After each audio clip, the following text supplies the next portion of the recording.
Hip replacement గురించి మాట్లాడదాం. So hip అనేది ఈ జాయింట్ మనకి థై బోన్కి మన అస్టాబ్లం అంటారు సాకెట్కి. సో ఒక ball and socket type of joint అది. సో ఆ జాయింట్కి మనం రీప్లేస్ చేయడం. సో ఇందాకనే మాట్లాడినాం మనం రీప్లేస్మెంట్ గురించి.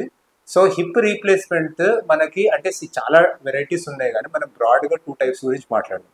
ఒకటి హెమీ రీప్లేస్మెంట్ అంటారు, అంటే ఓన్లీ స్టెమ్ మార్చడం, ఓన్లీ స్టెమ్ అండ్ ఇది మార్చడం. ఇది ఎవరికి చేస్తారంటే హెమీ రీప్లేస్మెంట్ మనకి.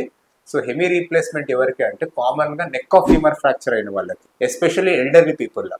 సో ఎల్డర్లీ పీపుల్ ఏమైందంటే నెక్ ఆఫ్ ఫీమర్ అంటే మన నెక్ ఆఫ్ ఫీమర్ ఫ్రాక్చర్ అయితే మనకు అతికే ఛాన్స్ తక్కువ ఉంటుంది. ఎందుకంటే హెడ్కి బ్లడ్ సప్లై మొత్తం నెక్ ద్వారానే వెళ్తుంది. ఆ ఫ్రాక్చర్స్లో మనకి బ్లడ్ సప్లై డిస్టరప్ట్ అయ్యి మనకి హీలింగ్ కాకపోవచ్చు మన ప్రాపర్ ఫిక్సేషన్తో కూడా.